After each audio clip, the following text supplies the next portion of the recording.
Hello and welcome to the Last Word on Spurs. We are, of course, your multi-award winning Tottenham Hotspur podcast. It is all eyes on the cup. If you're listening for the very first time, you can find us on iTunes. We're on Spotify. We're across all major audio platforms. Three guys' lives that have definitely been affected by the cup to some degree on this show. Returning fabulous regular guest back alongside me, a man that's seen so much of Tottenham. Don't be terrified. He's getting excited again. Is he falling back in love? We've got the one, the only, Mr. Jar Wobble back in the house. Jar, people think we're going late because it just associates your language that you can now give us. But there's been technical difficulties behind the scenes. How are you, mate? Love to see you back alongside us. I'm good, mate. I'm not interested really in the Cup. I mean, it's an aesthetic competition, the Carabao Cup. I'm only really interested in major European tournaments. You know, you got a taste of it. You just want more of the European ones, right, John? I just want more of that, mate. Yeah, I want that, and I'll settle for the league title. You know, good to see those. That's how the expectations grown. I would have been happy with the League Cup, the Milk Cup, Carabao. You know, a couple of years ago, but now, no. I think we're all in the same boat. We want major tournaments now, mate. That's what we want. Yeah. There you go. Who would have thought he's been doing this show for the last 8 years? God knows what he's had to come. People forgot what he was like last season. We're just getting going. Look at that smile. You can tell Frank's in charge. Also on the panel, scarred with me for the last 7-8 years, although he's smiling a lot more now than what he has been the last 4.5, 5 years. The wonderful Georgia Killier is back from Last Word on Spurs, but also Georgia Killier across all the platforms. How are you, G? Lovely to have you back alongside us. Yeah, happy to be back, man. Thank you for having me on. And yeah, hard not to be all smiles when we're, European champions. We've 3 out of 5 clean sheets now, 4 or 5 clean sheets. We're doing well. It's a decent start to the season. So no, I'm really good, really happy. Hope you guys are doing well as well. And ready to talk about a 4th best trophy available. God, are we really there without judging the... Listen, I think any trophy right now, we'd still take it. I'll take anything. Right. We'll take anything. We'll still take anything, don't get me wrong. Also back on the show, more of a fresher face we're seeing this season. Not scarred so much on Last Word on Spurs to some degree, but scarred with Tottenham in general life, and that's why he's here. We've all seen our cup heritage about Tottenham down the years. We've got the wonderful Gary Ward back. Guys, love to see you back alongside us. How are you? Yeah, very well, Rick. Thanks for having me. I'm still hoping we win the Coca-Cola Cup, to be honest. But yeah, I'm excited. I'll take any trophy. I'm not greedy. Anyone that's available, I'll happily take it. So let's get a Carabao Cup in the trophy cabinet. Yeah, the one about this trophy, I said it at our last show. It's the one where, if you'll be honest about it, look at Newcastle, for example.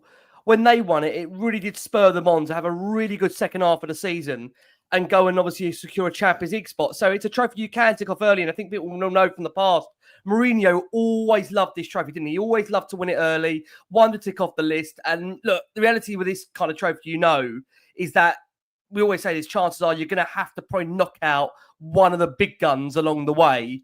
I don't know if you can associate Man United now as a big gun, because they obviously, of course, are already out. But the likes of maybe a Liverpool, a Chelsea, do you say an Arsenal these days? I don't know. But the reality is that you are going to knock out one of those big teams, maybe along the way to go and win it. So we shall see. Look, it's ended up being quite a busy edition of Last Word on Spurs, where the focus was, of course, going to be primarily on, of course, our cup tie against Doncaster. But in the Spurs sphere, never, ever is a quiet place. So we'll give you a quick rundown of what we're going to be covering during this episode of Last Word on Spurs. Jason McGovern, wherever you are, cover your ears and cover your eyes. Transfer news has already started filtering back through to us here in middle of September. George, don't get too carried away by that. The fact we're getting transfer news coming through this early. Spurs have been linked with a move for Ruben Neves, so that is one to keep an eye on. We'll be discussing during this show. We understand there's also some interest in a Real Sociedad player, Méndez. How far that does go, we'll be keeping you updated during this edition of Last Word on Spurs. Are Tottenham still eyeing up a move for Savinho? Will Tottenham return to the table with Man City for negotiations in January? We're being linked back with a move for that player that, yes, Spurs did spend 3 weeks of the window chasing to not get him. So only be told City were not selling, but Tottenham could return in January. Yes, already this is the crazy time that we're dealing with here with Tottenham. You never quite know what's around the corner. And to that crazy times, we understand despite Fabio Paratici having a suspended sentence, the chances are he will be still keeping his role as Tottenham as consultant. So we'll be giving you more about that particular story as we go on through this episode of Last Word on Spurs. And of course, we'll be closing on Doncaster. What lineup will Thomas Frank give us, of course, for this game, for our listeners on audio for later on tonight? What players are going to be given an opportunity? And there are still, again, a lot of places maybe up for grabs in what will be a real good chance to impress Thomas Frank in the Cup, where Tottenham, of course, can secure their place in the next round. But before we do, guys, a bit of admin and a massive thank you out there to you. For the 4th year running Spurs, Spurs have probably helped us given their content down the years. Last one, Spurs have made it into the finals once again of the Football Content Awards for 2025. Again, this is an opportunity to say a massive thank you to all the wonderful panelists like Gary, like George, like John, that give up so much of their time to come and talk about all things Tottenham, for the good and for the bad. And for you wonderful, amazing people out there that listen and watch and tune into this show on, I know for you, what is a regular basis. And to say thank you to you out there, even when we are late in such ridiculous times, you guys always give us such amazing support. If you can be so kind to help us bring another trophy home, can you give us another trophy? Well, you can.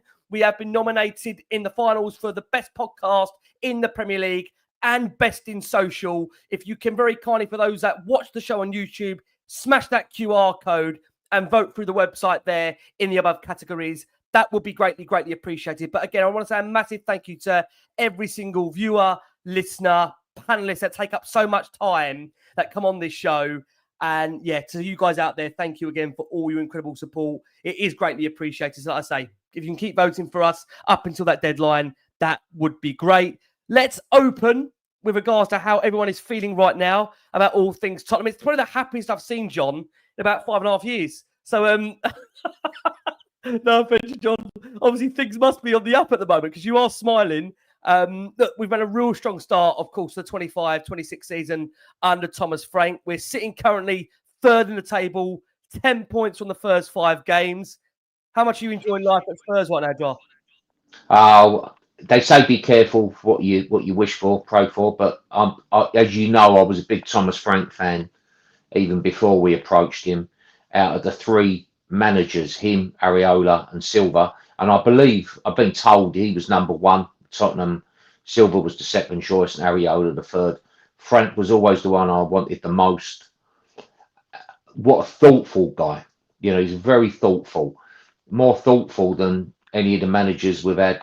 I think, you know, the living memory, people like Pochettino, even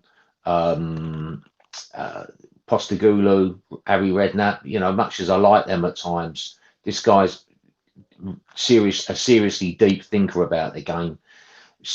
Think seriously about how you manage, how you delegate. He's got a very good team around him. We're going to lose games as we did against Bournemouth.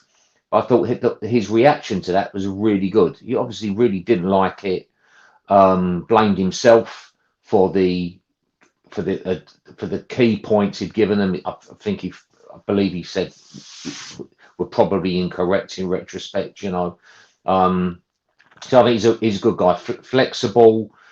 We're already seeing the flexibility. Defensively, he believes in defence. A solid basis to work from, which I think we all do. We all know that if you don't concede goals, you've got half a chance. I think the attack is a work in progress, the offensive side of it, but we're very good without the ball now, really good with our shape. And I think I can start to see, when I saw Barcelona last week, and they were fantastic, weren't they, against Newcastle, and they had 3 or 4 attackers just rotating so fast, making space, interchanging passes. And I suddenly started thinking with Muani, with Simmons, Kulu, when he's back, Kudus, maybe Tell if he livens up a bit, you know, very mobile, quick forward players, you know, interchanging all over the game, and the right wing, the left wing, and all that. Very smart, interchanging. And I think he's got that in him. You know, I think that Cochran bloke is the number 2, is it? The geezer he was with at Brentford looks key. So yeah, I'm very happy. I was fascinated with Brentford as a team anyway. he was a large part of that. I mean, the way the whole club was run, that they got rid of their academy, I thought was fascinating. They just had a B team that travelled Europe. They were the first with the stats and the money ball. They were in there very quickly. I think that Warburton bloke was involved, wasn't he, with them? He was in the City as well. Sort of interesting characters. And obviously, because that was the context they were in, Frank was attracted, started out, I think, as a number 2 there to the guy Smith from Birmingham, become the number 1. So he's doing a great job. So I'm very happy. There was a few moany Spurs fans over the game against Villarreal, the Yellow Submarine last week. I don't care. We kept a clean sheet and we found a way to win. And they were no mugs, by the way. You know, they were a really strong team, 4-4-2. Their positioning was spot on. They were very good without the ball as well, you know.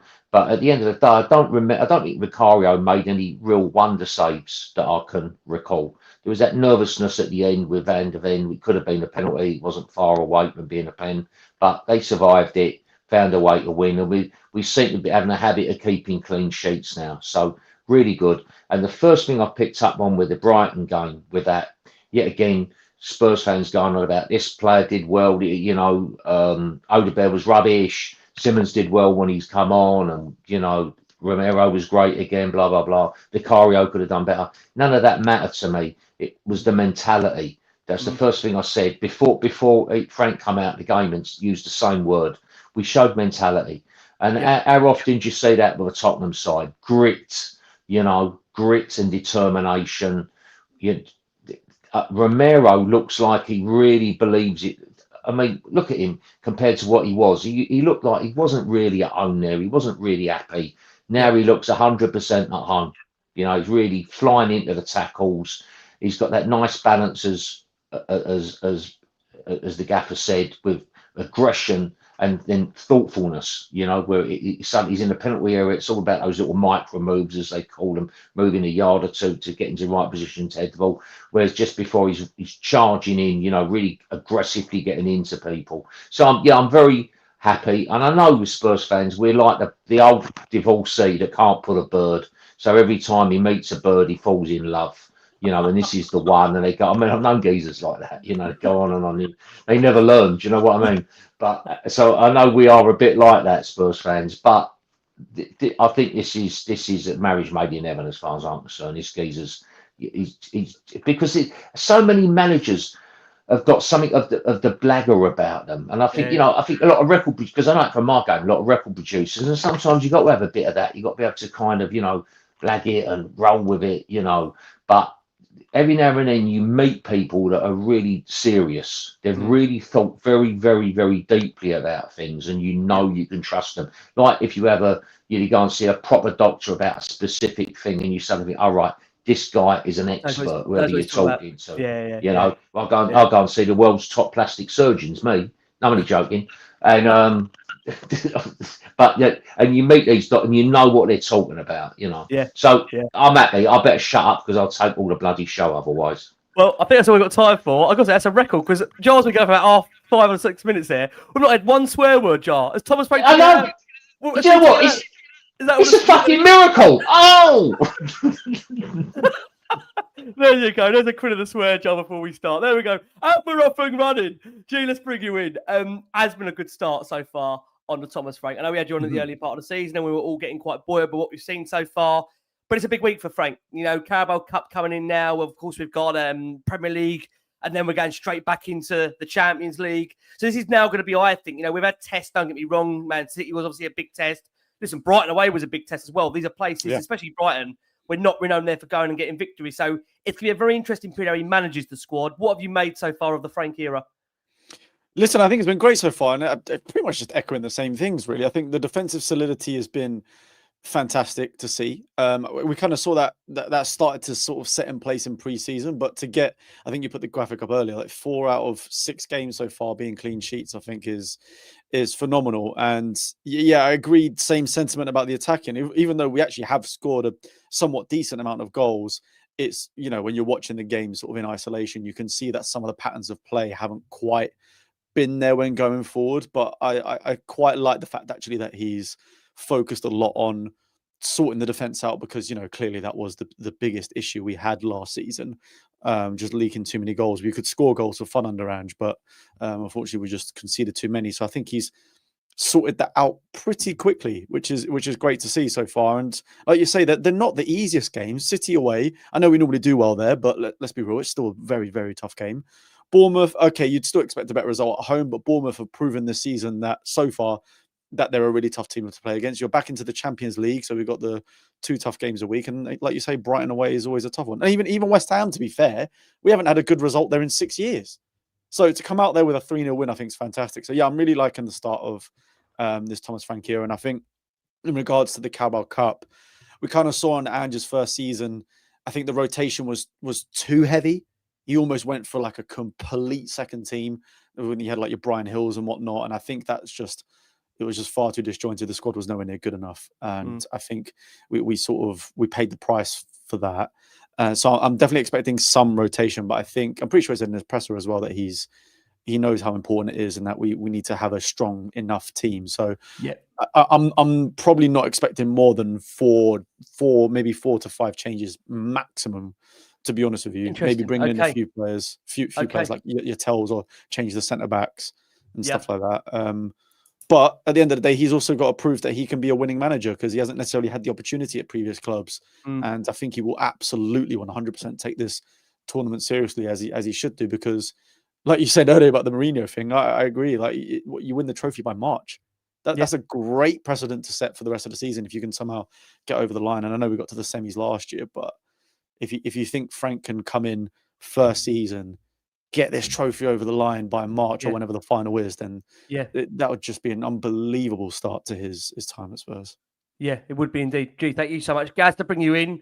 Like I say, you've had the pleasure of coming into Last Word on Spurs at a time where it feels everybody is getting quite excited again. It's fair to say. What have you made so far of the early period under Thomas Frank? Yes, there's been we obviously had the blip against Bournemouth, and I think what Jar said was so crucial is it's the way the team reacted since then, and the acknowledgement from Frank that he knew on the day he got it wrong and held his hands up and just said, look, we are going to react from that. And to be fair, the players have done. But I think it's important that we stress that there might also be some difficult days ahead. But it does feel right now that there's a real alignment already by the fact of the way Spurs are getting results. And look, like we've touched upon, we know there's still a lot of offensive work to be done. We're not quite where we want to be just yet. But it does feel it's a much more resilient Spurs side, even at this early period of the season. Would you agree with what you're seeing, Gaz, at the moment? Yeah, I echo everything really that's already been said, and some of the things you're seeing in the chat. I think it was King Hoddle that said it's the happiest they've been since Pochettino, and I'm kind of feeling quite close to that as well. What I liked mostly from the weekend was, yes, okay, we got the point, and that's kind of what I was hoping for as a minimum. But it was the reaction that we going behind and then going further behind. Our reaction was so good. The togetherness was clearly there. There was danger all over the pitch at some periods, especially with the changes being made. They didn't sort of sit back. They continued to attack, but continued to recognise the dangers that were in and behind them. And as a defensive, not getting caught like we did on the first goal. So for me, it's the reactions to things. So when something is getting hard, that there is a good reaction and a positive reaction to get us back into a positive state of mind or a positive result. And so far, we lost 1-0 against Bournemouth, and then we had some impressive results after that. And I think that the Brighton game, look, Brighton's a really difficult place to go anyway. So I'm expecting another positive reaction.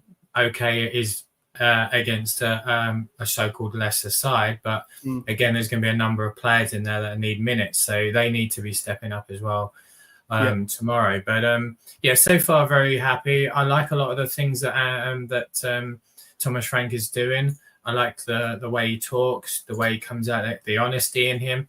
I'm a big fan of the way of what he does prior to the game as well. The setup, the routines that they go through is something I've not seen in all the years that I've gone to Tottenham. I'm very impressed with that. One of the big things I like as well is we've recognised 2 areas that we were struggling. Obviously, defensively, that's been helped, but in set pieces. And I don't know if anyone else is noticing it. If you haven't, next time you're at the stadium, watch when we are defending or taking a corner, he steps back and he allows the set piece coach to stand as the main guy, and I really like that. That isn't showing that this is about Thomas Frank. This is the collectiveness, and that's this is what I like massively about him. And I was very much echoing the thoughts earlier that as soon as Postecoglou was clearly leaving, Thomas Frank was the guy I wanted. I think he's got everything, and I'm really excited. I just hope that this isn't a new manager bounce, and that there will be some tough times coming, and I just hope that the reaction that we've seen already early on is continued. I just keep saying this, guys. We've just got to get past match day 10 against Chelsea. If we get past there and we haven't lost half the squad, we can start getting excited, I think. But we've got to get past match day 10. I can get excited within one game, so I don't need any more encouragement of being excited about anything. Well, we're already winning the Carabao Cup or the Coca-Cola Cup. I keep being stopped in the street, and people keep saying to me, "God, you look so happier now, doing these shows." And I think the thing is, at the moment, is that look, it is great to come on here and, like Jar said in his opening speech, there, feel that you've got somebody in charge that already to have that connection with. And listen, again, I want to say this, maybe not everyone has got that just yet. Maybe someone warming up to him. Don't get me wrong. I think, some want to see more of an offensive brand of football, but it just feels like at the moment, there's a real structure to the way we're playing. And that's only going to obviously carry on as long as we get the results, providing we see the performances that go into that. One player that we understand Spurs are trying already to tie down for longer. And this will be very intriguing to see how this works out, because, again, it's a player they really tried to make sure they got him in the summer, and they did get him over the line, and a player that I know many fans pointed out as one they wanted to see the club bring in, and they did bring it in. I'll start, if you can, on this one, G, is João Palhinha. Now, it's been reported that Spurs already have their eyes and are fully expected to open talks in January over a potential permanent move for the Portuguese international. He's played a crucial role to date in Spurs' midfield. He's admitted that he's absolutely loving life in North London. Feels he's quickly settled back in to life in the Premier League. What have you made so far as João Palhinha's start to life in London? And I'd say start to life in London or return to London, George. Would it be too early, in your opinion, George, to think to look at a permanent deal? Or do you think you've already seen enough to think, no, this guy, he already looks the part. We should be looking to tie him down to a permanent. What's your gauge on it for you, George? Yeah, look, do you know what? I think he's impressed me quite a lot. And you'll know from the shows I was on with you back in the summer, he wasn't the one I wanted to target specifically, because, like I was saying in those previous shows, I would have preferred someone that was more of like a deep line playmaker as opposed to this sort of bully. But listen, Frank knows what he wants, and I think he's been brilliant so far. And I think, if I'm not mistaken, he's made the most tackles in the league so far. Yes, that's correct. Which is pretty standard for him, right? It does seem like he's very slowly getting back to his the sort of Fulham Palhinha that we saw. And I think, a couple of the first couple games where he featured for us, you could tell he was a little bit unfit, having been injured a bit last season, not really playing for Bayern Munich. So I think it took him maybe a couple games to sort of get up to speed. Hence why he didn't really play full matches at the beginning. But I think the last few games that we've played him in now, I think he's proven his worth in terms of what he offers the team when it comes to that defensive solidity. And look, when it comes to the overall side, I'm not like too keen when Frank plays him and Bentancur at the same time, mainly because I think they're quite similar in how they play. Neither of them are expansive passers. They're not going to drive the ball up quickly up the pitch. But no, I think Palhinha has been a defensive monster for us, and I think looking at other options that are out there that are to his similar profile, I can't really think of anyone better that we could sign, especially for permanent in January, because the way he's completely experienced. He's an international player, international footballer. He knows the league. He's already hitting the ground running. Sorry, I think it would be a good deal to do. I think we've got to wait a little bit, because knowing Spurs, we'll sign him permanently, and then he's going to get injured and out for tear his ACL or something. So I think we need to relax a little bit. But I would be happy if we did sign him permanently, from what I've seen so far. Okay. I know, John, come over to you. You was a big fan of him. I think you spoke about him on deadline day when we last showed you on, John. You were saying that already you could see what difference he's made in the midfield. Is it too early, John, to be sitting there talking about already tying him down on the permanent, or would you all be for that if the deal was right to get it done? I think we're looking at around a 28 million buy. I think it's a total buyout clause for the player's price. Would that be would you like to see him already kind of unlock that for January, Jar, or is it too early for you? Yeah. I mean, we're going to be January's going to be here before we know it. You know, I liked him. I occasionally go and see Fulham play. Well, I've got mates who are season ticket holders, so I go over there, and I just thought he was amazing. George said he's a bully, and he is. Yeah, he bullied. He used to bully our midfield. You know, gone to Bayern Munich. I just think it was a bad fit, not only with the club but with the gaffer. I just think the way the gaffer there wants to play. You know, he was at Burnley, just possession football, and obviously being Bayern Munich, they got an embarrassment of riches. And I think it wasn't. It was one of the player keeping him out of the team. I think it was an academy prospect who's very good on the ball. So they're all going to be really good on the ball, and they're all good on the ball, and they're going to dominate games. So I guess it just didn't work out for him there. But I really like guys that can tackle. I think it's a great thing to have. He's the best tackler since Edgar Davids and Scotty Parker for me. Holberg left. I thought getting rid of Holberg was a big mistake because we were all, you know, this whole Ange Ball thing going on, and it was, oh gosh, no, you know, he's too near Thandra or something for Ange Ball, you know, and I like Holberg. I thought he was a good midfielder, you know. If he'd been there last year, we wouldn't have finished 17th. I think I could almost guarantee that we wouldn't have finished 17th if it had Holberg there. Okay. At least, at the very least, you could have bought him on to see games out. But Palhinha, I really like. I like players that are wholehearted, win the ball. He's not the worst on the ball I've ever seen. He just gets rid of it quickly. I think Bentancur, take on board what George said. You know, he's slowly getting there. I think. Do you remember what a player he was before he got injured? It was incredible, wasn't he, in that first season? So elegant. He was so elegant. He's such an elegant player, such an all-round player. Could sit deep, could come forward as well. Like you know, box to box, classy midfielder, glides across the glass effortlessly. And then just when he's coming back, he got that tackle off Matty Cash. You know, it was bad as the one he done against Doherty, you know, over on the wing when we were away at Villa the other year. And he just seems to be coming back now into, you know, slowly getting there. Certainly, you know, been very sound defensively, and he was great, of course, wasn't he? Him and Bissouma in the final. You know, they both were really defensive number sixes. You know, but I think it's really good. And I think we've got so many young midfielders coming through now. You know, there's that. Not only have we got Sarr and Bergvall, but you got that Donnelly. Is it Donnelly who was out on loan? Right. Yeah, coming on loan at the moment. Yep, that's right. You know, he looks really good. So we've got a lot of young legs coming through. So I think it's. I'd like to see him tie both Bentancur. He needs to sign it. They need to tie him down as well as Palhinha. And I think we're kind of good to go. With Kulu coming back, we're going to have extra cover for that number 10 position. I think it's pretty sure Simmons is going to be like it was with Modric.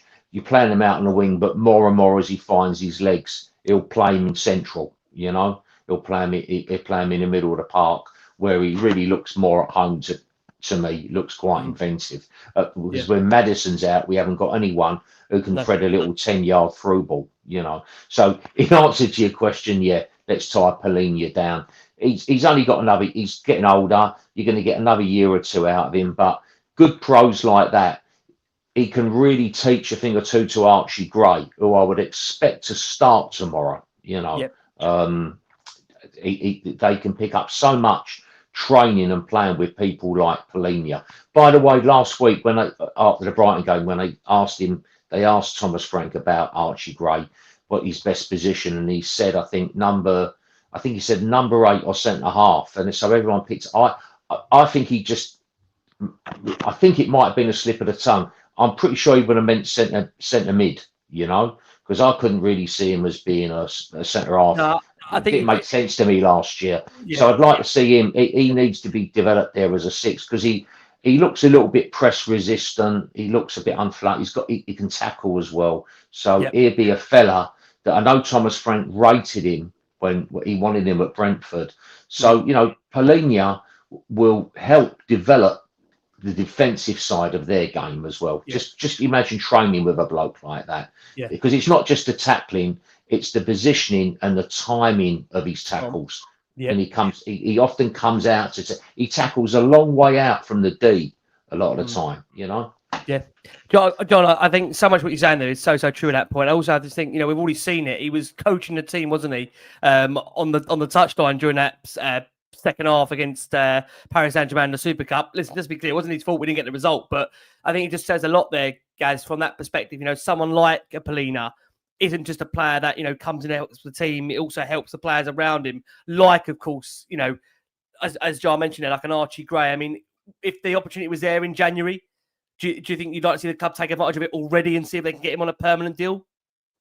Yeah, I think he's definitely what we've been crying out for a number of years. I like everything about him, and I think I've said previously on the show that I just felt that we needed, and I describe as a nasty player. He's not a nasty player, but one of those that's just going to get stuck in. It's going to break up the play, win the ball back, and then move it on to more creative players. And I thought Højbjerg was exactly the same. I was disappointed to see him leave, and I don't think we've ever really replaced him. And I think that Palhinha is a very good, quote unquote replacement. So so far I've been really impressed with him. I think that he makes such a huge impact, and I think as well when he came on against Villarreal for 20 minutes, I thought he really calmed the play down, and he allowed us to sort of get ourselves back in the game, but a foot better in the game. And that's what we need. And not only has he that ability, he seems a very good professional from all accounts as well. And I think that'll definitely help the younger players around him, because we've got a lot of young midfielders that's going to need some experience head round. And this way it surprised me slightly that there's some other links with other midfielders, because we're pretty bloated in midfield. So maybe this is coming out because we're pressure on Bentancur not signed yet. It might be that. So look, if we could sign Bentancur to a longer deal, I'd be very happy with that, and then João Palhinha, and then I think we are looking good in the middle, definitely. It's interesting one with Bentancur, because Frank has seemed to say all along, George, on that point that he views him as a really important player. Are you surprised, George, at the moment those negotiations haven't accelerated with regards to Bentancur? Or is there something like Gary says there? Potentially they've been linked with more midfielders now. Is that maybe put pressure on maybe Bentancur and his agent to sign a new deal? I mean, are you surprised that, again, like I say, we haven't accelerated those talks and got it over the line already? Yeah, I mean, those links kind of would make sense for that, I guess, to put the pressure on. It is a little bit confusing, because I would have thought that it was, well, what we heard in the summer, whether it was all rumours or not, was that it was basically between Bentancur and Bissouma as to who was going to get an extension and then who was going to get sold, right? Because they're both coming into their last year, and for all intents and purposes, we can see that Bissouma is clearly not wanted by the club. So, in my eyes, I thought that would, we assume that Bentancur is all but guaranteed that contract extension. So, yeah, like you said, maybe Spurs have already put it on the plate. Maybe him and his agent aren't happy with the amount it is. Maybe he's questioning what his future game time would be like, but it seems pretty secure right now. So I wouldn't have thought that was necessarily a worry. Although saying that, Bergvall and Sarr have been absolutely phenomenal. And if Xavi Simons gets moved into the 10 like we all want to see, that will obviously reduce Bentancur's minutes, especially with Palhinha, Sarr, Bergvall, and even Gray down the line. It's if we see him as part of our future as well. So, yes, it's a bit of a weird one. Maybe they are just demanding more, or maybe more clarity over his involvement in the team, in the first team, that is. But I'm sure it should be fine. And I imagine it gets resolved at some point. Okay. Listen, it's one we will keep an eye on. Look, we're going to squeeze in our first break of the show for our listeners that are on audio. I've already got over 4,500 that are watching us live. As always, guys, thank you ever so much for all your incredible support for Last Word on Spurs. We're joined by Georgia Killier, Georgia across the socials, home and away. We're joined by the wonderful Gary Ward, over to Gary on here. And also we're joined by the wonderful musician, Carmen, and you've ever seen him in the last 5 years doing this show. John Wobble's back, and that's why the smile's back. John, people ask me, why are you smiling so much? Why are you smiling, John? Tell them why you're smiling. Unmute for us. Tell them why you're smiling. Unmute if you can. I'm happy because the glory days are just around the corner. I can feel it. I can feel it. I'm looking forward to that Chelsea game. No, what we didn't mention about Palhinha, he's so good in the air. He's big, isn't he? He's so he had stature in both boxes, which doesn't hurt. I love now we've got an intimidating little group of players in that box, in Romero, Van der Ven. They'll fancy getting on the ball, you know. So if I was facing Tottenham now, I wouldn't be. I'd be a bit worried at the corners facing us now. Yeah. We look like we fancy the job, you know. That's also another great thing you said there, John. We've now come to a point of our corners where we're at the moment, I don't want to put the knockers on it, we're quite good scoring from them, and we at the moment defensively look quite solid at them. I know there's a debate at the moment with Vicario. Is more of an issue down the line, but I think at the moment where we are with Vicario is I think we've got other areas to address. And so you want to come back in on that point? Go on, John. There's a lot worse than Vicario. You know, you look at a lot of the top teams lately. The Chelsea keeper's not had a great time. No, the Man United keepers. Every keeper who plays for Man United is such a pressured job. When you think they got rid of who was that? Who was the one who left the Spanish? De Gea. They got who I thought was a decent keeper. You know, I bet they miss him now. You know, they thought they're going to get upgrades in, but Vicario is really not that. I don't think he's that bad. You know, you know, and I you know, famous last words. He didn't cover himself in glory with that second goal on Saturday, but you know, it could happen to anyone. It's easy to say, innit? The ball did move. Late on as it come to him, you know, it's one of them tricky ones. But yeah, there's something very likable about him. To be fair, you know, I was convinced we wouldn't go into the season with him and Kinski. You know, I was pretty sure they'd go for you know, an older, wiser heads. You know, but actually, I'm not too at this point. I'm not too concerned. I mean, they're good lads, the two of them. You know. Yeah. I think I do love about Vicario is he has got the nature of absolutely giving everyone a bollocking around him, isn't he? I mean, he loves to give people a bollocking, Vicario. Bergvall got it quite strong, didn't he? I think on the opening game of last season, I think it was his first games in the team. And Bergvall, like he was about to cry after it. Vicario went absolutely into him. But look, we've still got to discuss Fabio Paratici and where we are with him. We're going to come on to a couple of transfer rumours that have already fed their way through in September. Jason McGovern's fuming. He can't believe we're having to cover these. I know, Jason, I'm so sorry, mate. We're doing it already. We're getting going again, aren't we? We're getting going again. And, of course, we're looking ahead to Doncaster to come. We'll be bringing you Thomas Frank's quotes ahead of the game. Again, guys, a little bit of admin for you. A reminder that we're delighted on Last Word on Spurs. And thank you to the wonderful people out there, the viewers and listeners that make it possible. Last Word on Spurs, 4th year in a row. Back again at the Football Content Awards for 2025. We've been nominated in Best Podcast in the Premier League and Best in Social Creators. If you hit that QR code, you can, of course, help bring us home another trophy. So we'd be greatly appreciative of your support. We're also teaming up and helping, of course, our friends over at We Are Tottenham TV in Ben and Sim. Make sure you're going to go and help those guys over there. Also, bring home a Spurs award. They're in the Best, I believe, Club Content Creator Award. Please make sure you go over and vote for We Are Tottenham TV. Ben and Sim, great boys. And it'd be nice to share some trophies around the Spurs community. We've never, ever got too many trophies to share around the community. So please make sure you go and do that for us all. Right. Fabio Paratici. It's Tottenham, so it means there can't ever be a period of quietness without something going on, right? I mean, everyone knows, especially Last Word on Spurs, we don't do quiet shows. We don't do calm shows. So the news that we're going to bring to you and let you know is that Fabio Paratici, for those that have been unaware of the news in the last 24 hours, remains a Spurs consultant after accepting a suspended prison sentence as part of a settlement agreement aimed at finally freeing him from the Juventus financial controversy. There has been no change to his contracted consulting agreement with Spurs, and he will continue to work with the club in the same role as he's been occupying since resigning from his job as managing director of football after being banned from working within the sport. Now, that ban expired in July, and Paratici has now entered into a settlement agreement with the Italian prosecutors over the Juventus plus Vlendas proceedings, a capital gains that rocked the Italian football back in 2021.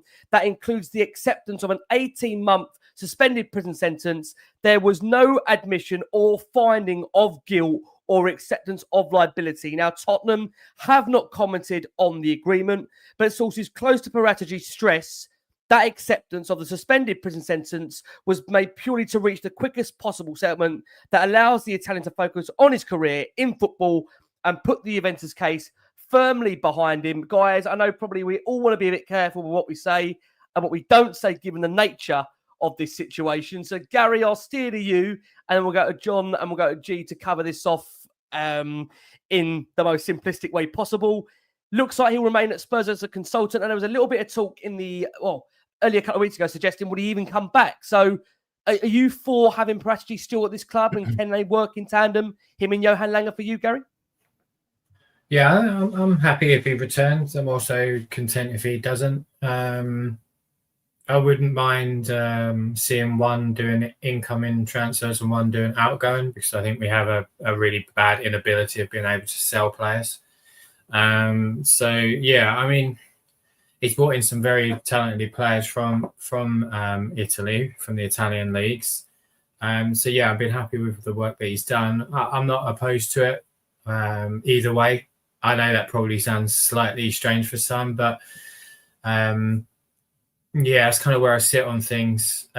Just looking at all the legal action, I'd rather not get the club messed tied up in stuff, to be honest, and rather us move on if we can. But okay, yeah, I'm happy either way. I'm content either way. Yeah, I mean, I think Jar, come over to you. He's got this interesting reputation with Spurs fans. Obviously, nicknamed the Don, Fabio Paratici, the Don. Would you be in favour of him still staying in more on a longer term basis? I mean, it looks like going to be acting as a consultant, but there was a feeling maybe that they're not the new owners, of course, the Lewis family. And with Daniel Levy not being here, John, you've obviously not been here since Daniel's obviously left the club. We've not talked. We've not talked about that. That was a Christmas present come early, wasn't it? I shouldn't say that, but I'm glad he's gone. Are you surprised? I always try to be bad. Yeah, I was. Yeah, because every conversation you have with Spurs fans, I knew a lot. I gradually saw Spurs fans who were quite loyal to him turn and not be loyal to him and want him out. And most conversations used to be, say, for the club to really move on, Levy needs to leave. There'd be a pause, and everyone would say, "Yeah, but he's never going to leave, is he?" Was it? It was slightly puzzling because when he went, there was this thing, from the Lewis family, we want more wins more often, and you did think, well, wait a minute, whose orders was he following? For the last quarter of a century while he's been there. So that's slightly strange, but I suspect it is what it looks like. I think there is some enthusiasm within the Lewis family to get the thing going, hopefully, and he did a good job in building the brand, and it's a strong position. I've critical of the ownership of Tottenham over the years, because it's all about success on the pitch, and I think we were too often 2 or 3 top players short of seriously competing. We always turned to the Nelson Saha free transfer saga, when we were on the cusp, so there's been enough said there, and I know that you would have already discussed that in depth, but yeah, God bless him. But I think it's time to move on. And in any case, I think a lot of people in the business, I think it's better for Tottenham that the person who then goes out and negotiates deals from here and has got a clean slate. Whereas Daniel Levy, probably often for Tottenham's advantage, was a very, very tough, slow, thorough negotiator. Sometimes in football fans get very impatient, and they just want these £1 million deals done tomorrow, and the deals are probably quite complex. And imagine if you're negotiating a pipeline through the Middle East and into Russia with oil or something.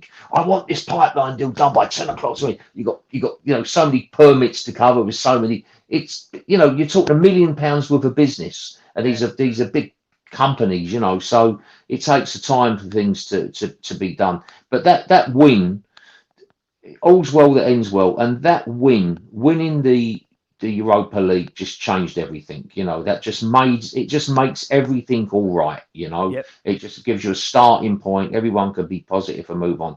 With Paratici, I wouldn't comment. I thought you summed it up very well.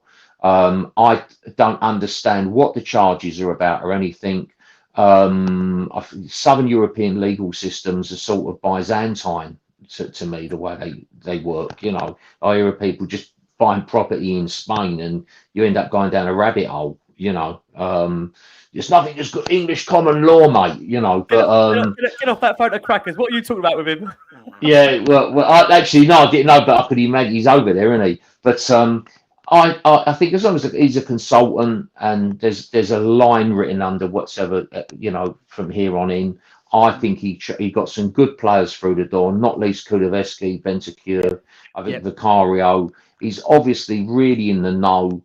I like the look of Paratici. He just looks like a bloke who just lives for the deal, So I'd be happy. The club, I'm sure this Vinay, the Indian geezer, running the gaff now, there'll be, I'm sure he'll be very diligent in regard to corporate affairs. So, everything can be done above board.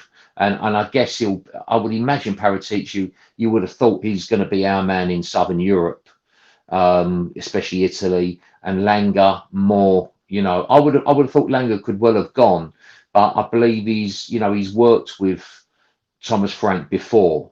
Yes. And, briefly, but yes, that's right. Yes, he has. Yep. So he's worked with him before. So it could well be that, they sort of speak literally the same language, and they see eye to eye. And, and of course, the recruitment is more, there's more than just on a whim, like buying a car, just looking at wild car and right. Oh, I like the color of that. I won't research this new Mercedes. I'll just go and buy it. I like the look of it. With recruitment of players now, there's obviously involves a team, and that'd be one of the things. Frank, I thought, made some quite pointed comments about how recruitment was done at Tottenham as opposed to Brentford. Yeah, 100%. I felt what he was intimating was it was inefficient at Tottenham, cumbersome, not efficient. And guys like him, they're all about efficiency. Everything's about being efficient on the pitch, efficient off the pitch. So you delegate, you have people that challenge you. I love what he said about one of the coaches. He annoys him when he says things, pulls him up on stuff. But on the other hand, he likes being pulled up. He was talking about somebody I saw a couple of days ago. He was at Brentford with. It might have been a set piece guy, I don't know, but it was. I thought it was sounding good because it just smacks of sort of mature person. And often you can't say that about managers. They're sort of paranoid, marking time. Do you know what I mean? They look very lonely figures, as we know at Tottenham, when they're in that technical area sometimes. Yep. And and the knives are being sharpened. You know what I mean? So yeah, I'm with Paratici. I'm sure it's now done. You're summing up. As I say, I don't know anything about I really don't know what it was all about. And your summing up was good. That there's now with this, everyone moves on. There isn't any admission of guilt. So it's all allegedly. I suppose there's no issue with him continuing to work, and that's all good. I like the cut of his jib myself. Yeah. I mean, look, as Jar said, they're coming out of you. He does, and that's George, of course. George, he does live for the deal. That's one thing he's always been known is for living for a deal. I know there's been a lot of Spurs fans out there that would still love him to remain part of the club. It appears, by all accounts, at the moment, he's going to remain a consultant for how long we don't know. But are you pleased to hear that? Because I know there was maybe some feeling that the Lewis family might just want to maybe move on from having somebody that might be a slightly controversial figure. Although it does appear that he's become a bit of an icon in the Spurs fan base and Spurs community, where obviously he's got that nickname as the Don. He's kind of renowned for, like Giles said, kind of doing the deal. So it's one of those where, again, many people associate him with maybe bringing some of the better players we've had to the football club. Where are you on that, George? Yeah. Obviously, with the whole legal thing aside, because again, same.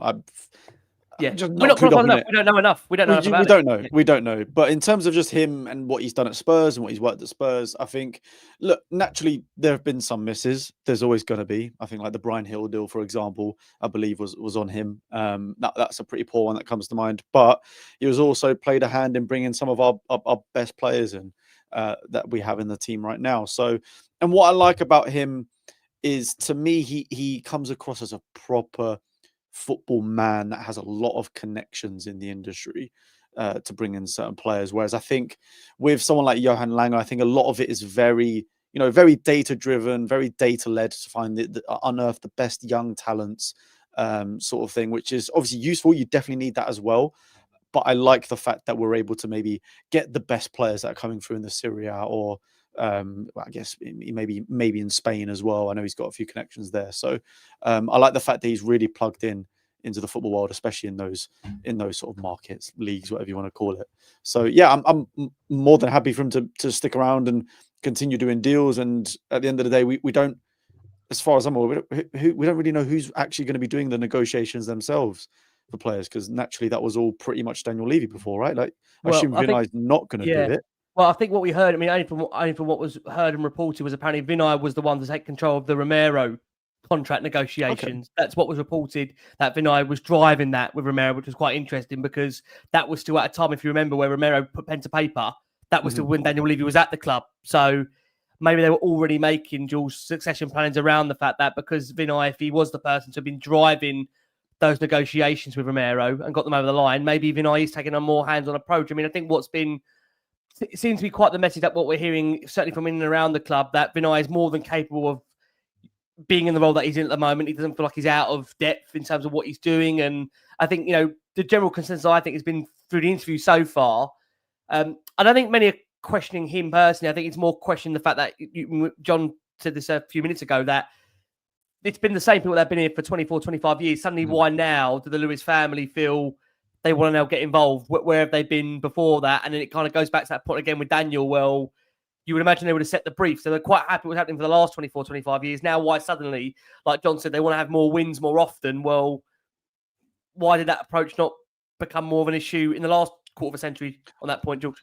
Yeah, we all felt that in 2002, 2001, Look, I'm hoping that they saw, and it's like the fairy tale side of me thing. I'm hoping they saw what happened in the celebrations on the Tottenham High Road, and I really hope that sort of kicked them on to realise that we truly are a sleeping giant in the space, because the amount of fans we have that even turned up just for that, let alone worldwide, like we are a massive club. Like, we were a cup-winning team before this era anyway, and I think they hopefully saw what happened after winning that trophy and really thought, hold on a second. Okay, we've got the commercial side. It's been fantastic so far. But really and truly, there is a massive club under here that we could tap into. And maybe that's what finally kicked it in. And I think as well, it seems like his Joe Lewis's kids, I feel like they have a bit more control now, because obviously it's not been him for the last couple of years, given what's happened. And maybe they just see this as an opportunity to get involved more, where maybe they didn't in the past, because it was more Joe Lewis that was the head of the group from that side. I'm not too sure on that front, but no, I think there's definitely something there boiling at the club that hopefully they witnessed over the summer. Yeah, I mean, we're expecting the parade massively. The parade definitely changed. I think changed perception not only with those individuals, but I think a lot of people were looking out into Tottenham players as well. Right. I echo George. I think we're a sleeping giant, and I hope that the Lewises have now gone. They are Tottenham fans by all accounts, and they've just gone, oh my God, we need this all the time. And they've got, what is holding us back? And look, we all know what's holding us back, and that's now not here. So yeah, I echo what George was saying as well. Yeah, we're going to come on to Doncaster very, very soon. I know, because again, it is Cup Day. So like I say, for listeners and audio, we're coming to them very, very soon. A couple of quick transfer stories we're going to give a quick mention to them. We are going to look ahead to Doncaster. For those that have been unaware of what has been around the Spurs sphere in the last 24, 48 hours, we're going to quickly cover it. I'm going to come back to you, George, if I can. There are reports coming out from Saudi that Tottenham are preparing a move for the Al Hilal and Portuguese midfielder Ruben Neves, who is reportedly very, very keen on a move back to Europe, and especially in the Premier League. Now, Spurs are understood to be big admirers of Neves, and Thomas Frank is looking at it as a potential opportunity to bolster his midfield options. Now, look, he has delivered quite a consistent first season in the Saudi League. It's ain't worth putting out there, but sources close to the club suggest that Neves personally is open to a return to European football. His contract does run out in 2026, but a mid-season move is understood to not entirely be off the table. He's adapted well to the Saudi League. As I mentioned, he scored some crucial goals, including in the 2025 AFC Champions League, and formed a very strong partnership with teammates like João Cancelo. Al Hilal won the league title in the 23-24 season and remained dominant in this one. But Neves has already hinted at potential European ambitions. He's been a stalwart for Portugal in terms of the national side. He's collected 36 caps there. He's featured prominently in the Euro 2024 and Nation League matches. He was also included in August in the squad Roberto Martinez named alongside, interestingly, João Palhinha. So already sparking some kind of mind fan chatter about a potential reunion, both of them together in the same team. He even scored in a penalty shootout for Portugal in June 2025 that helped, of course, them secure a title. So, George, Ruben Neves, I know it's already early to talk about transfers, but could you see him coming back to the Premier League, back and to a Tottenham shirt? How realistic is that for you, George, at this stage? Yeah, this is a bit of a weird one for me because, I mean, look, I'm not going to pretend like I watched any of him in Saudi because I absolutely have not. But he was someone I absolutely loved at Wolves. I thought he was fantastic. Basically, somewhat of a defensive midfielder that had an absolute rocket from outside the box. And I thought he was a brilliant player. And whether I could see him coming to the Prem, absolutely. I think there's quite a few players that moved to Saudi for like a short period and then leave. I mean, look at Duran. I think he left almost instantaneously after about 6 months. So I could definitely see him wanting to come back to the Prem. I think it's a similar to Palhinha in the sense of you're bringing in an experienced player that will have a level head on him. I mean, knows the league. He's clearly a good footballer. And but the thing that I find strange about it is, like we were saying earlier in the show, we have an abundance of midfielders. So then what's the knock-on effect, like we were saying before, about Bentancur? What's going to happen to Archie Gray? I can only really imagine we're bringing in someone like Neves if it means that maybe Archie Gray goes out on loan, because we've got so many midfielders, especially when you start bringing Xavi Simons into that number 10 role. I don't quite get where he fits in that sense.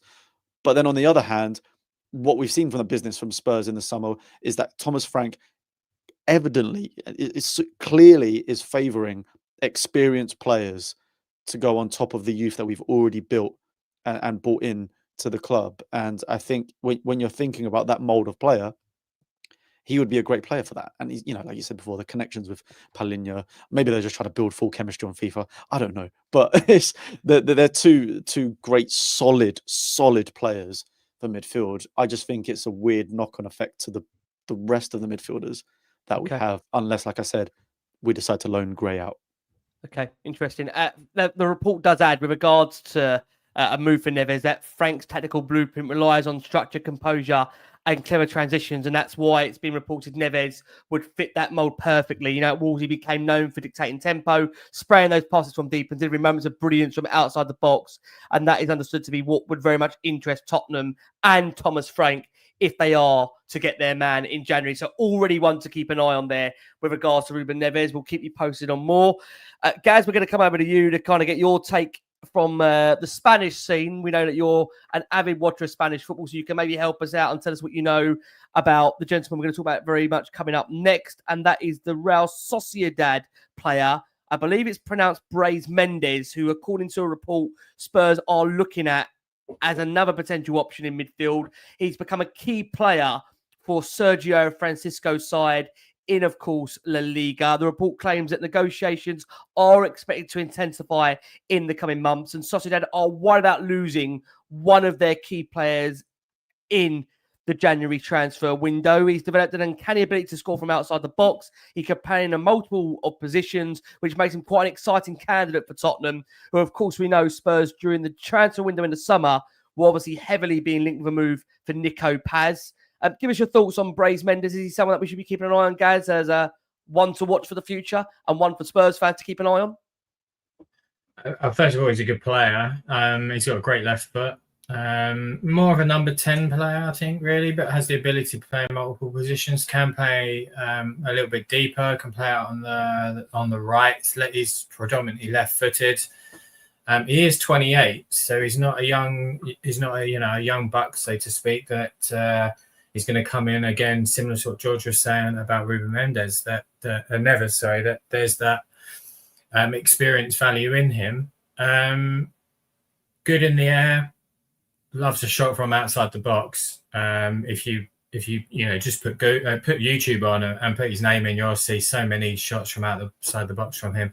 Yeah, he's good. He hasn't had the best of starts so far this season. A goal and assist, but it's still early days really. I think if there was a choice between the two, I'd probably go with Neves personally.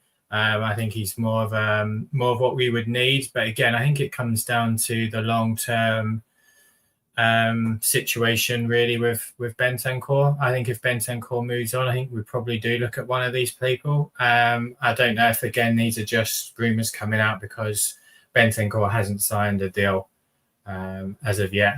We do need that experience. For me, I like him. However, Ruben Neves, keep calling Méndez. Sorry, Ruben Neves would be someone I'd be all over. I think he's a fantastic player. He's obviously got Premier League experience. So yeah, between the two, Neves is the one for me. Okay, and one to keep an eye on still with Savinho. Spurs are being linked with a move for Savinho once again, and I have to say that we're conscious that we've only just had the transfer window closing already. This is now restarting, so you'd imagine these are going to hot up towards the end of December into January. One thing I wanted to ask you, John, just bringing you in before we look ahead to Doncaster, is that there's been fresh reports coming out of Germany that Harry Kane can leave Bayern Munich next summer for 56.7 million, as long as he states his intention to leave before the end of the January transfer window. Thomas Frank was asked in his embargoed section of the press conference about Harry Kane and the possibility of returning.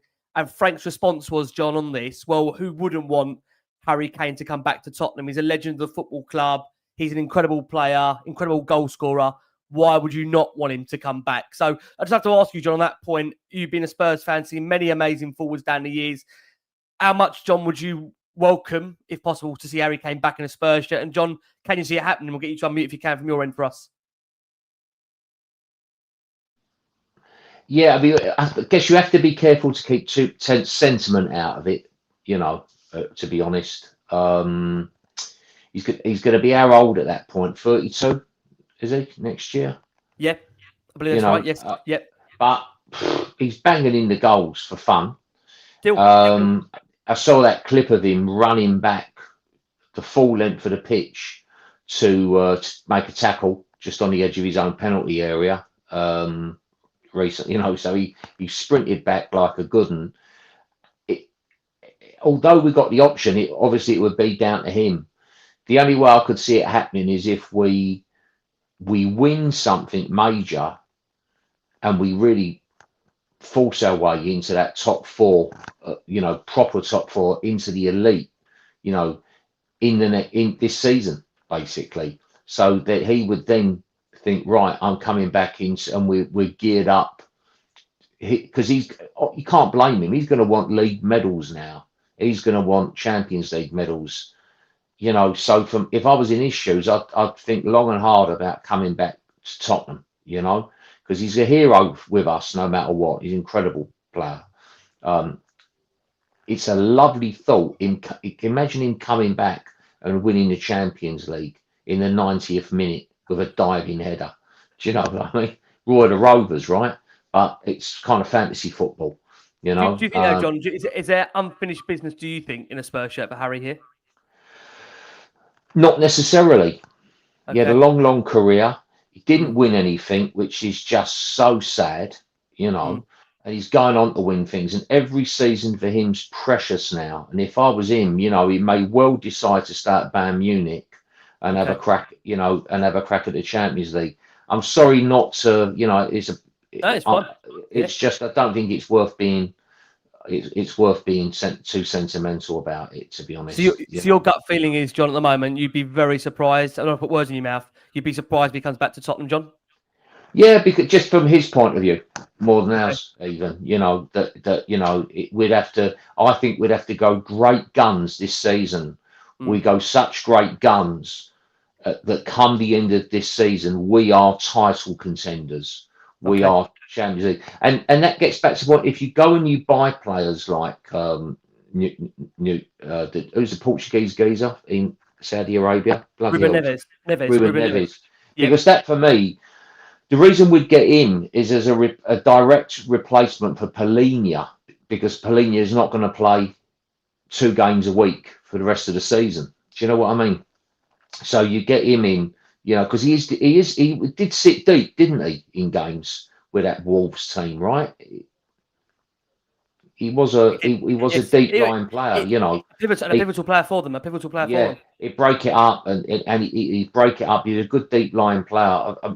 I remember one of the games he played against us. He was just world class. What puzzled me with him is why he didn't leave Wolves to go to one of the top clubs here. Thought it was a bit strange. He's that good, Of course, I don't know why we didn't bid for him, to be honest. But I think if you're going to be a top club, you have to have like for like at least in all the absolute key positions, so you have like for like. So if we get players like that in January, because we are a bit short at the moment, the two that are not impressing me at the moment are Tell and Odegaard. They barely look ready for men's football, let alone English Premier League. To me, I hope I turn out to be wrong. I'll be delighted, but they're not really putting up trees at the moment either. So we're a little bit. If we're going to play Simmons inside, we're a little bit light out on that left wing. When he plays Johnson out on the left, he's not putting up trees there. I can only remember him doing a couple of times playing out that left, and he's got a knack of scoring. I remember he had a good game away at Palace a couple of years ago, Johnson, and he played it. I think he come on as a sub, but he ended up on the left and did well. But he's a funny player, scores a lot of goals, but doesn't get that involved in the link-up play particularly well. So you have to end up with everyone world-class players in a world-class team setup for Kane to consider coming back.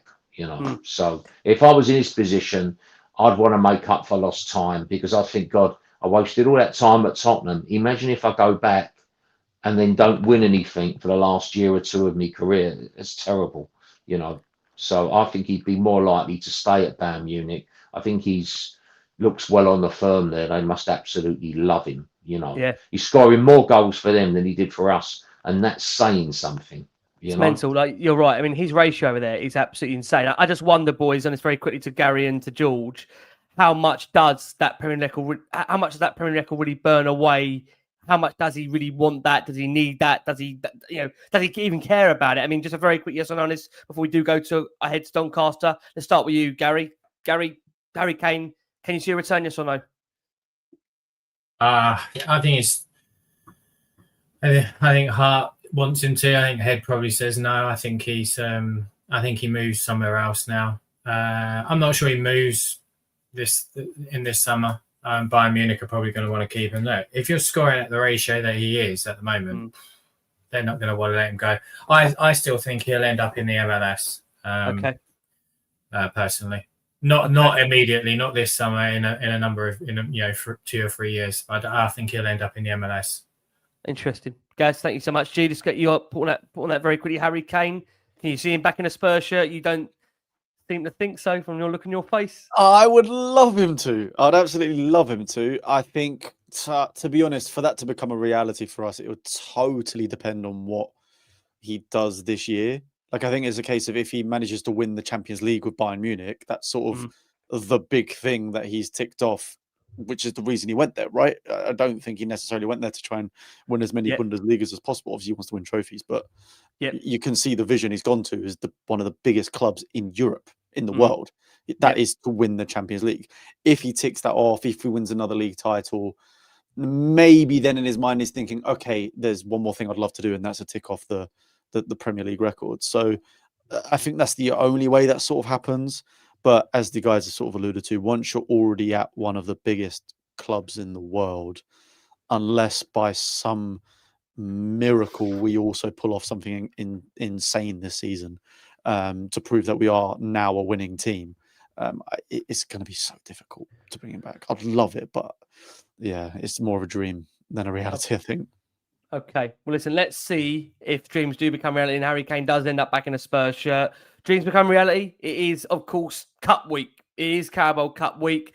We're going to squeeze in very quickly our final break of this show for our listeners and audio. We're going to give you a quick 5 on where we are with Doncaster. For our listeners and audio, we've found and tracked down, I think, the only Doncaster Rovers podcast we could find, and we've found them. So Rambling Rovers, for our listeners and audio, give you the build-up to Doncaster and what's to come from the Doncaster side. Yes, there's a Doncaster podcast out there. That's where we are in this world now. There's podcasts for every club out there. We're looking ahead to, of course, Doncaster to come. Thank you so much, as always, for your incredible support for Last Word on Spurs. Got over 5,500 of you watching us, as always, guys. Incredible support for the show. Thank you as well for the love. We're joined by the wonderful Jar Wobble. We're joined by Georgia Killier, and we're joined by Gary Ward on this show.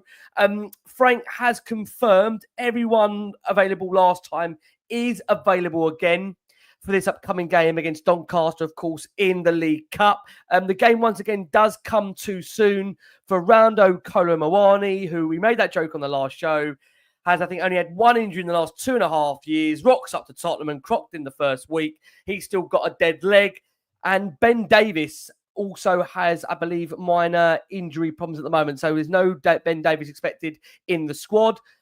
Frank has told us that Dominic Solanke is progressing and did train with the team on Tuesday, as did, I know people think it's a joke whenever I talk about this guy, that he's a Tottenham player. Kota Sakai also did train. At some point, we probably will see Kota in a Tottenham shirt. He was also asked to comment, Thomas Frank, on Dejan Kulusevski's recovery, in which he said with regards to Decky and a return in a Tottenham shirt, of course, Decky's a top player. I've always liked him from afar. He's a key player for us. Instead of putting an exact month on it, I just want him back as soon as possible. It's not tomorrow, but hopefully it's not too far away. There is confidence, hopefully, that Dejan Kulusevski will be back in a Tottenham shirt by the turn of the year. I think we can all safely say, and I don't want to get too carried away about that because he's recovering from, again, a long-term injury, and we know there's long-term injuries and Tottenham's injury record in general, that we don't want to over-egg that and hope it'll be back anytime sooner because we know what Tottenham's injury record is like. Frank was asked a key question in terms of this Doncaster game for listeners audio today as to how he's going to manage the squad. He said, look, it'll be great to give some of our young ones the opportunity from the bench. It'll be a privilege to give maybe one of them a debut. Obviously, they have to show it in the under-18s, 21s national team, and we have to get that opportunity. Frank stressed the importance of taking the Carabao Cup seriously and said, I would like us to compete in all 4 tournaments across the year. If you're going to do that, you need to pick the right team all the time.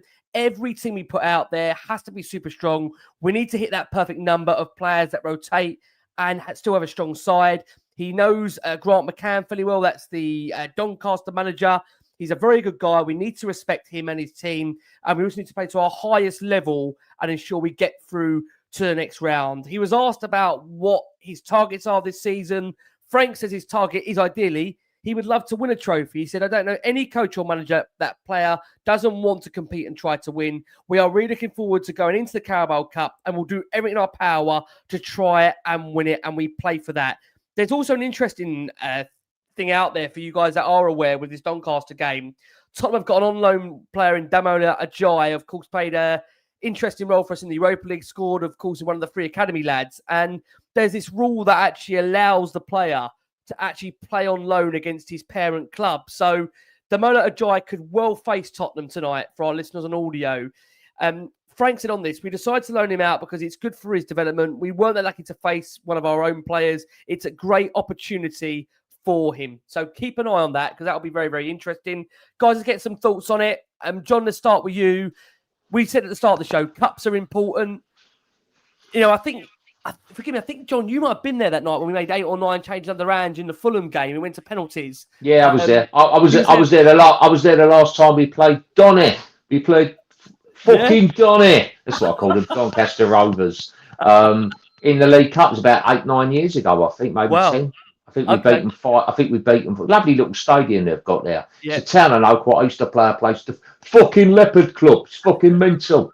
It was one of those. I loved the place. That was it. You've got no idea what the Leopard Club in Doncaster was like. It was something else. But yeah, I was there. Fulham when Palhinha bullied, but poor old Skip and Holberg.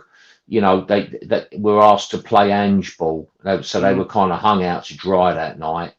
pulled ourselves back into it. I think maybe Solomon, Man of Solomon was playing maybe. Richarlison scored, pulled it back to 1-1. We played in that ghastly cappuccino coloured kit. Yes. Just, it was just an horrible night, and we went out on pens. It was just rubbish. But I think he'll play a fairly strong team tomorrow. I think he'll probably play. If Danso's going to play the whole game, I would have thought, and he'll probably play Romero for half a game, Van der Ven half a game. Do you think he'll go that strong? Do you think he'll go that strong, John? Yeah, you think he might go that strong? Who else is he going to play centre half? Dragusin is out injured. Yes. The Japanese boys are out injured, so we've got a normal injury. So he's got to, I don't see what else he can do really. There isn't anyone else there. I don't think he'd play Gray as a centre half. That would be asking for trouble. I think he'll start. He won't start with Palhinha. I'd be very surprised. I think he'll start with Gray and Bentancur at the base of the midfield. Probably Bergvall. You might well play him.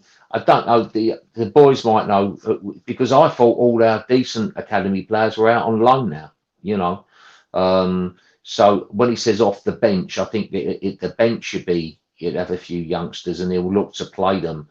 But I think he's a canny manager. I think against all these teams, they're so well set up now. These lower league teams. That's what I meant. Yeah. You play on it. You're asking for trouble. You're asking for trouble if you go and play youth team. I think our under 21s got hammered tonight. By the way, absolutely hammered at Plymouth. Right. Last I saw it was 6-2. Yeah. Right. Maybe they played some under 18s in it because. Well, there was no. I think there was on that point. I don't believe. Byfield didn't play and Luca Williams-Barnett didn't play. They're probably likely to be in the squad tomorrow. So they're going to be. That's what. When I saw that, I thought that's because they're going to. Byfield is centre back. Both of them are 16. I'm more convinced Byfield will probably play at some point tomorrow. I think Luca Williams-Barnett will. He's phenomenal. He's an unbelievable, talented footballer. Well, maybe they'll start. Maybe they'll start with a couple of youngsters. I don't think he'll play as weak a side as some people would expect. I'm pretty sure Gray will start. If Davis had been fit, he would have started. I'm sure. Kinski's going to play. I would have thought, isn't he? Yeah, he does. He's confirmed that. Frank's confirmed Kinski will start. Yeah, I think Tell will start simply because he's not going to feature in the European games. He didn't feature the weekend, so I would think Tell will start. I don't think he'll play him down the middle. I think he'll have him out on the left. Maybe Dane Scarlett even.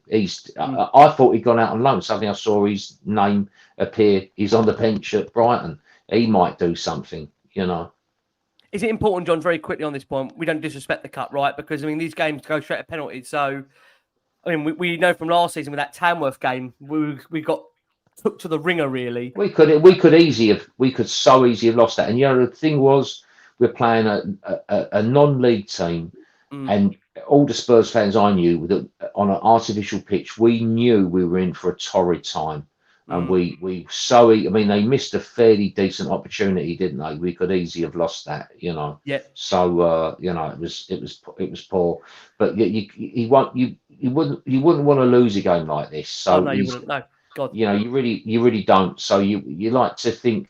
I think he may even play the likes of Simmons. He might look to use it as a way of as much as taking the game seriously, which I'm sure he will. He might look to use it as a training game in terms of the transition play and the players swapping their positions quickly on the pitch. I guess Johnson's likely to start as well. Surely, I would have thought. I think so. Yeah. All right. Jar, you've been a star. Let's quickly get a prediction. What are you going to go for? Prediction? 4-1 Tottenham. Okay, 4-1 Spurs from Jar there. Very strong prediction.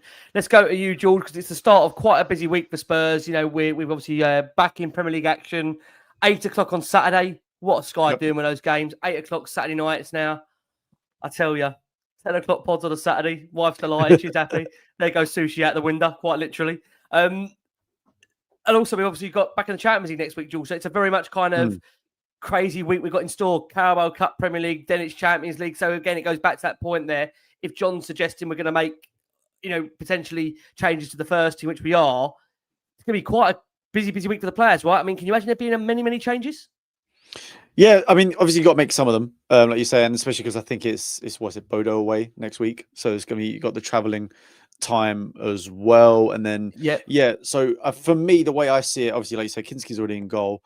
One of the two centre backs has to stay, just because I think the options are kind of lackluster. I think it'll be Danzo and most likely, I'd say probably Romero, just to Okay. save Van der Ven's hamstrings potentially. Yeah. But the fullbacks are going to be strong regardless, right? Because it's got to be two of Udogie, Spence, and Porro. I think this is a good chance to give Porro some rest because apart from coming off at the end of the last game, he's barely had any. So I could well see an Udogie, Spence sort of starting as left and right back, that's already quite a strong back five, which is good. It's a solid foundation. Yeah, totally agree about the likes of Gray starting. I'd like to think Xavi Simons will start this game, hopefully in the number 10, especially because he didn't start the Brighton game. And I think that's where the element of taking it a bit seriously comes from, is having someone like him play. And I think this is a perfect opportunity for him to get used to, not that he needs to get used to it, but in terms of fitting in the team, it's a great opportunity to have him in that 10 against a team like this at home, where you'd like to think we can get a big result when you've got a star player like that playing. And yeah, apart from that, I think, yeah, I agree. Johnson will probably start. I also think it's a weird one. I would really want Tell to be left wing. I really would want him to be left wing to see him there, because I personally think that is his better position. Definitely don't think he's a striker. My only thing is, our only striker available at the moment is Richarlison, and I can't see him starting Richarlison tomorrow, then against Wolves, then probably away at Bodo. So more likely than not, it's probably going to be Tell striker, and then maybe Odegaard, Johnson on the wings. So there's some solid foundations at the back, but I think you've got to rotate a bit of that front line, just to keep some legs fresh and not overwork some players. Okay, prediction, G, what are you going for?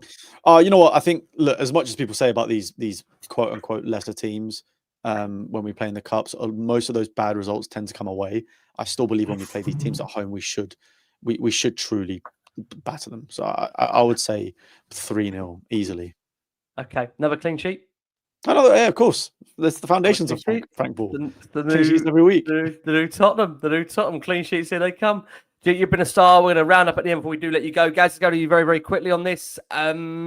Look, we mentioned this in the last show. Jason very kindly illustrated a graphic for us, which gave us a real indication of Frank's cup record with Brentford. You know, he will be aware of the fact that we can't afford any mistakes this early in this competition, given, I think, the difference in exposure levels there would be from a club like Brentford. I mean, with all due respect to a club like Tottenham, he'll want to hopefully see us through to the next round without any real issues. I do take my mind back to Andy's first season, where although we had those 10 games unbeaten and everyone was delighted, I remember when we crashed out and John was there for the Fulham game, we went out of the cup, there was a lot of anger and frustration at that early period, the fact that we didn't take the competition seriously.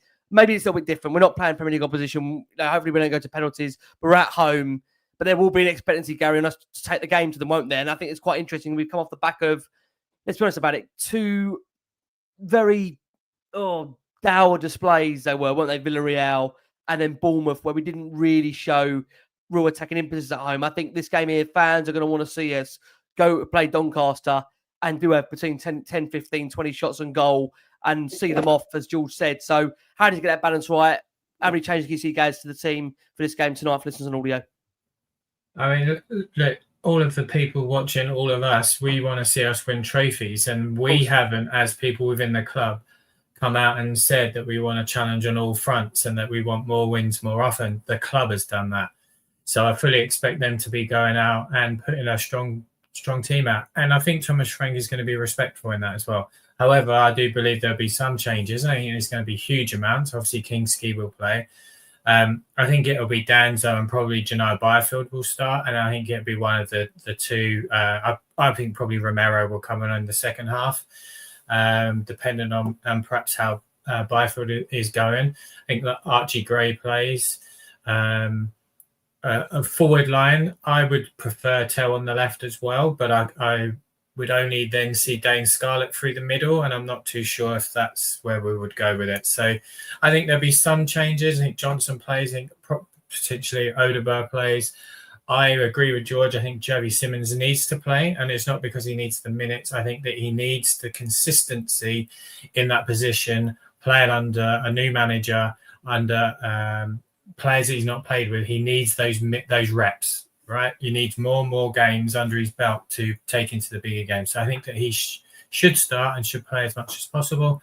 But I'd be very happy for a number of the younger players to get some minutes under their belt. For me, I would really want to see Lucas Williams-Barnett. I'm a big fan of his. I live 40 minutes from where the under-21s play. I go to every game.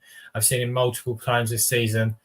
I'm very excited about him, so hopefully we get to see that. But for me, a 3-0 win as well. I'll be at the game with my nephew, which is going to be great, and my brother, so I can't wait. And hopefully we get lots of goals and a great performance. Gary, what was that player? The one to look out for? Luca Williams-Barnett. He's 16. Okay. He plays in the number 10. He moves around a lot. He's very like I don't want to put too much on him, but I think he plays quite a lot like Song, and I don't want to go too crazy. But he's a special talent. He's 16. He's playing in the under-21s at the moment. 4 in the Premier League 2, 4 games, 4 goals, 2 assists. Last week in the UEFA Youth League against Villarreal, he had, I believe, 2 assists and a goal. I think he might even had a hat-trick of assists, maybe 2 or 3.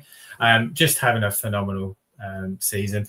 And Thomas Frank has actually recently come out. It might be in the embargo section of the press conference, but he said he's fully aware of him, and because Stuart Lewis is part of the first team and coaching staff has given him updates that Luke he's fully aware of his talents, and he's also been training with the first team. So I'm pretty sure he's going to be in and around it tomorrow.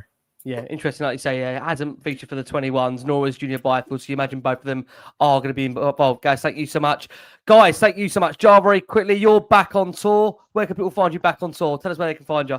We're all over the shop, all over Britain. Then we go off to Europe, but we'd be starting Skipton, which is a very glamorous place to start, on the 4th of October. We're in London on the 12th at a brewery in Walthamstow. Okay. You know, it's a proper venue, believe it or not. We played there last year. It was really good. But it's only up the road from Tottenham as it happens. So we're playing there, and then we're all over the shop, Europe and Ireland in December and everything. So come and say hello. You know. Jar, you're a star. It's quite nice you now saying that when you say we're all over the shop. You're not talking about Tottenham. You're talking about my business. Yeah. That's right. I'm well happy. Yeah. Hopefully it stays that way. You don't have to come in and say we're all over the shop. All I will say is it could all turn the other way. Wolves won tonight. They won 2-0. They looked very happy. You know, their manager signed a new contract. So you know, it might be. It looks like it won't be a pushover on Saturday night. No, you know. I think I said this to you guys before we recorded. I'd rather Wolves won before they. Yeah, I agree.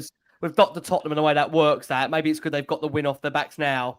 And I mean, look, we'll start with Ad. You'd be disappointed if we don't beat Wolves at home. You would be. John, you've been a star. We're going to see you very, very soon. Keep up the wonderful work. You've been a diamond. Lee says he's going to come and see you. Black Horse Lane. There you go. Lee, that's it. That's the place. That's the place. Yeah. He's gonna come and see you. So they're already coming towards you, Jar. They're already coming towards you. You've been a star. George, thank you so much as always, mate. Still plugging along in terms of home and away and on the socials, right, George, across everything? Yes, mate. Yeah, thanks for having me back on. And I mean, just been going strong, still going to games home and away, still trying to do some tactical breakdowns, although been a bit slowing out the last couple of weeks, but just been very busy.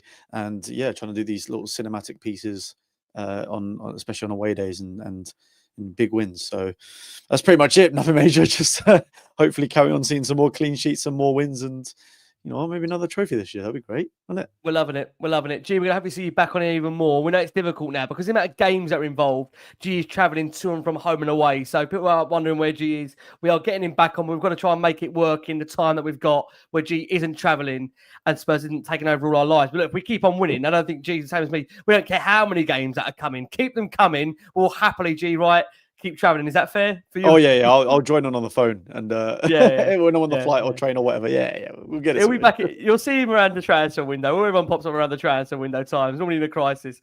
Gaz, thank you so much, mate. It's been an absolute pleasure. Obviously, mate. Let's put where they can find you, Gaz, across the socials. And I feel like you're covering a lot with Tottenham now, 21s and the reserves, and a lot of stuff you're doing on your platform as well. Yeah.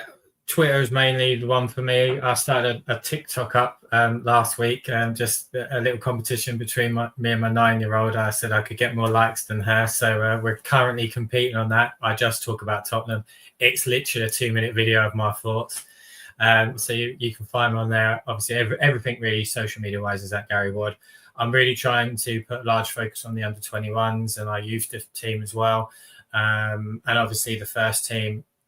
Fantastic now that I have a job that allows me to go to pretty much every game. So previously in my previous work, I didn't get to do that. So yeah, that's why I kind of all of a sudden appeared on all these Spurs channels, because I'm doing some content now. So well, I appreciate you having me on as everybody else. And yeah, excited for tomorrow. Can't wait. Love that. Gaz, you've been a star. Guys, Spurs, we are back in cup action. We are up for the cup. We want more than one. We want more from the wonderful, the brilliant, the ever smiling. And we can't wait to see him keep on smiling throughout the season. Look at that smile he's giving us. The wonderful Jar Wobble is back. We only had 2 swear words. It must mean Spurs are on the up.